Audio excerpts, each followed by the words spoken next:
PSM Makassar dan Persikabo 1973 akan bertemu pada pekan ke-12 Liga 1 2022-2023. Kedua kesebelasan akan saling jegal demi 3 poin di Stadion Sultan Agung Bantul, Daerah Istimewa Yogyakarta pada Senin 5 Desember 2022 pukul 16:30 waktu Indonesia Tengah.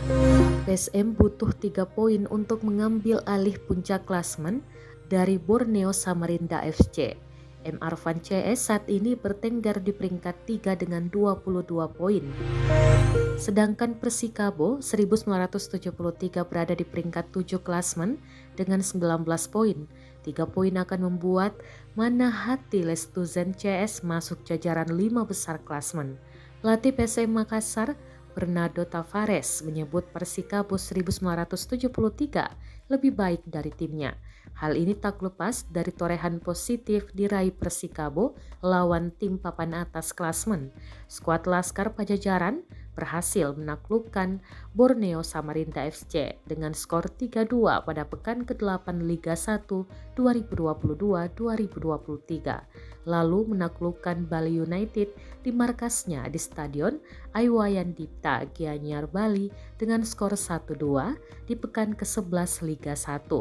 Di sisi lain, PSM hanya mampu bermain imbang 1-1 di pertandingan terakhir lawan Persis Solo.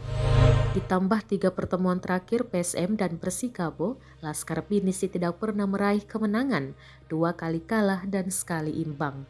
Pada Liga 1 2021-2022, di pertemuan pertama, PSM hanya bermain imbang tanpa gol dengan Persikabo. Saat ini saya kira Persikabo 1973 adalah tim yang lebih baik dari PSM. Sebut pelatih berkebangsaan Portugal ini saat pre-match press conference PSM versus Persikabo pada Minggu 4 Desember 2022. Tavares telah mempelajari skema permainan tim besutan Jajang Nurjaman. Laskar Pajajaran memiliki sejumlah skema permainan, akhir-akhir ini menggunakan skema 3-5-2.